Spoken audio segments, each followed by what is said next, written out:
warbixin guud ee natiijada imtixaanka sanad dugsiyeedka 2022-2023 maamulka gobolka Banaadir waxaa sharaf weyn u ah in uu maanta oo ah maalinimo Talaado ah taariikhduna tahay 1 bisha 8 2023 uu ku dhawaaqo natiijada imtixaanka fasalka 8 ee sanad dugsiyeedka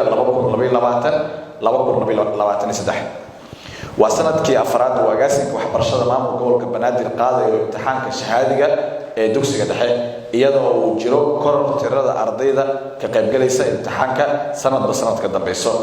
sanadkani waxaa imtixaanka u fariistay tiro dhan 39372 arday oo imtixaanka ku galay 76 xarumood oo ku kala baahsan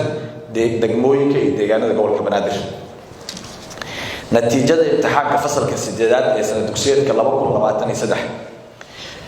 waxaa gudbay tiro arday dhan 300,873 oo u dhigmato celcelis ahaan boqolkiiba 98 arday inay baastay halka ardayda aan gudbin ee gaarayaan 535 arday oo u dhigmato celcelis ahaan boqolkiiba 2 haddii tiradaas loo fiirsho jinsi ahaan tirada gudubtay ee labka ah waxa ay gaarayaan 17,237 oo u dhigmato boqolkiiba 55 dhadiguna waxay gaarayaan 13,601 oo u dhigmato boqolkiiba 43 celceliskii haray ee boqolkiiba 2 ahaa gabdhuhu waxay ka yihiin boqolkiiba 0.7 halka wiilashu waxay ka yihiin 1.3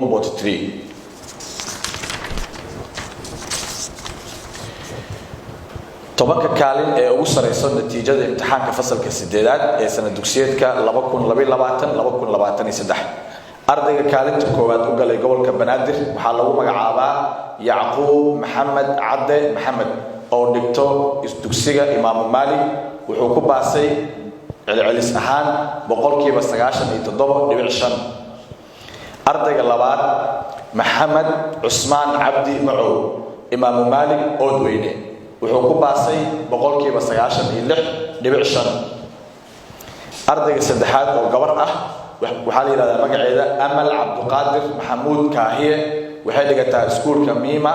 2 waxayna ku baastay dhibco gaaraya celcelis ahaan 95.88 ardayga afraad Axmed Maxamed Calisow Tooxo Albayaan Yaaqshi wuxuu ku baastay celcelis ahaan 95.63 ardayga shanaad Ayuub Cabdiwali Cumar Nuur Imaam Shaafici hoose dhexe hodan wuxuu ku baasay 95.38 ardayga lixaad waa gabar Xafsa Bashiir Maxamuud Maxamed iskuulka Giira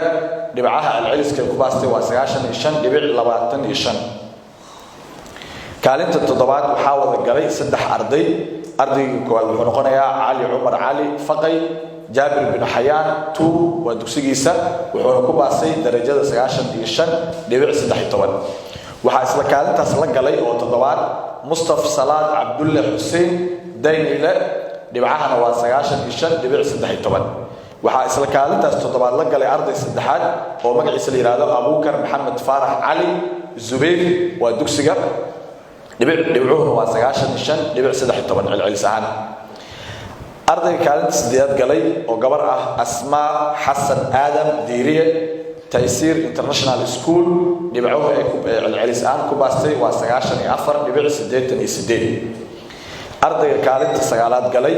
Maxamed Cumar Cabdi Xuseen Ihya iskuulka la yiraahdo oo ay dhigtaa dhibcahana waa 94.63 ardayga ugu dambeeyo ee kaalinta toddobaad galay oo gabar ah Sundus Cabdiwali Nuur Cusmaan iskuulka Giire 94.5 ayay ku baastay agaasinka waxbarashada maamulka gobolka Banaadir waxa uu u hambaliyo iyo bagaadin u dirayaa 10 arday 10 kaalin ee kaalmaha hore galay sidoo kalena waxa uu u mahad celinayaa dhammaan inta gacan ka geysatay taabagelinta imtixaanka oo ugu horeeyaan madaxda maamulka gobolka Banaadir wasaaradda waxbarashada hidaha iyo tacliinta sare kormeerayaasha hay'adaha amniga macallimiinta waalidiinta iyo dhammaan bahda waxbarashada dhammaan